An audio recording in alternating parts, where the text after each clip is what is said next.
आसमान में उड़ते परिंदों के झुंड को देखकर अक्सर मन में कई सवाल उठते हैं। खैर, आज की इस चर्चा में हम इन्हीं आसमान और धरती के प्रहरियों यानी प्रवासी पक्षियों की उस जादुई और अविश्वसनीय यात्रा को डिकोड करने वाले हैं।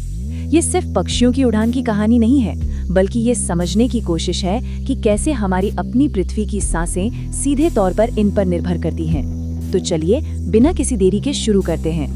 हर साल जब मौसम करवट लेता है तो लाखों प्रवासी पक्षी पूरी दुनिया में हजारों किलोमीटर की लंबी यात्रा पर निकल पड़ते हैं।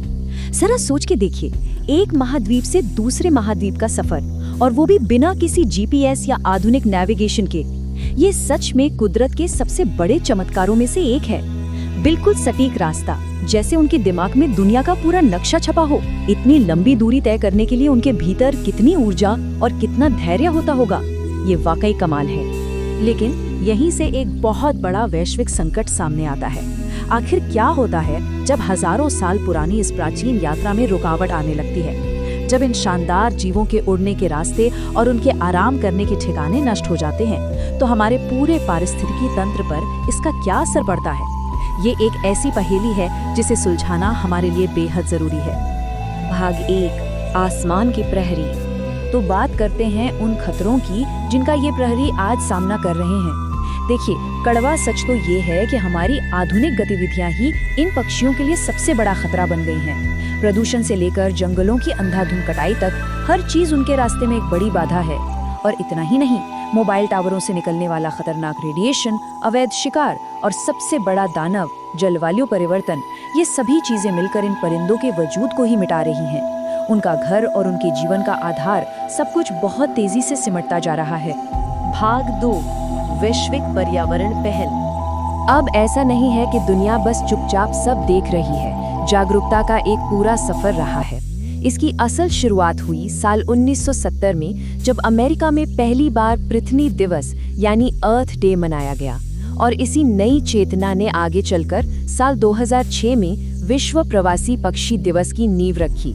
ये टाइमलाइन साफ दिखाती है कि कैसे दुनिया को धीरे धीरे इन पक्षियों की अहमियत का गहराई से एहसास हुआ। यहाँ एक दिलचस्प बात है, ये विश्व प्रवासी पक्षी दिवस कोई साधारण आयोजन नहीं है। ये संयुक्त राष्ट्र पर्यावरण कार्यक्रम, जिसे हम UNEP कहते हैं, और CMS यानी कन्वेंशन ऑन माइग्रेटरी स्पीशीज की एक बहुत ही सुव्यवस्थित पहल है। इसका मुख्यालय जर्मनी के बॉन शहर में है। और सबसे खास बात पता है क्या है? इसे दुनिया भर में साल में एक बार नहीं बल्कि 2 बार मनाया जाता है, मई और अक्टूबर के दूसरे शनिवार को।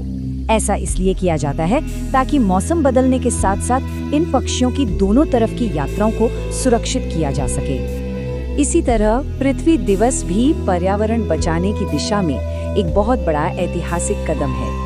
इसकी शुरुआत अमेरिकी सीनेटर गेलॉर्ड नेल्सन ने की थी और ये हर साल 22 अप्रैल को मनाया जाता है। इसका एकमात्र लेकिन सबसे बड़ा उद्देश्य क्या है?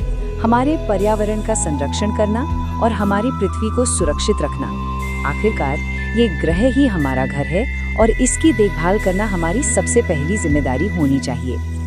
1970 में अमेरिका से उठी वो एक आवाज आज कितनी बुलंद हो चुकी है, ये आंकड़ा ही सब कुछ बयां कर देता है। आज 190 से भी ज्यादा देशों में करोड़ों लोग एक साथ पृथ्वी दिवस मनाते हैं। इस एक दिन ने पूरी दुनिया को इस कदर प्रभावित किया है कि इसने वैश्विक स्तर पर पर्यावरण कानून बनाने की बहुत बड़ी प्रेरणा दी है।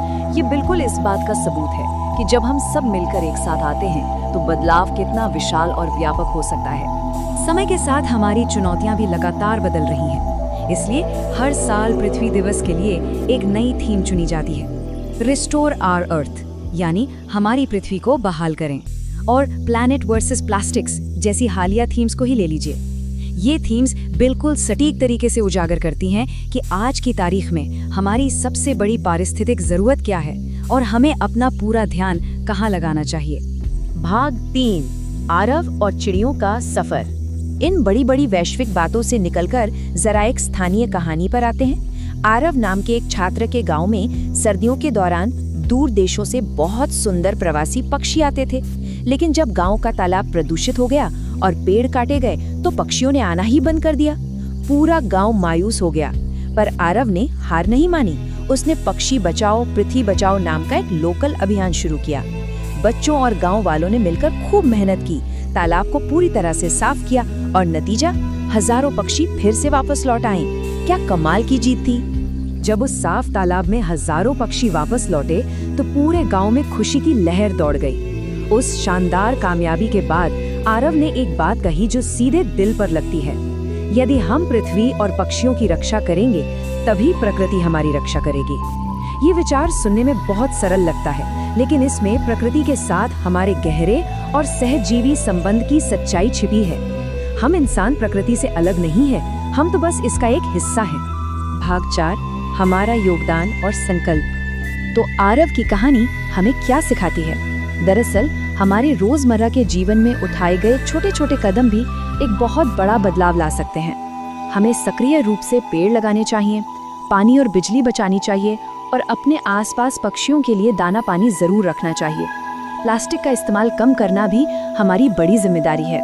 वहीं दूसरी ओर पक्षियों का शिकार करने, पेड़ों की कटाई, कचरा फैलाने और तेज शोर से हमें सख्ती से बचना चाहिए। ये कोई बहुत मुश्किल काम नहीं है, लेकिन इनका असर वाकई बहुत बड़ा होता है।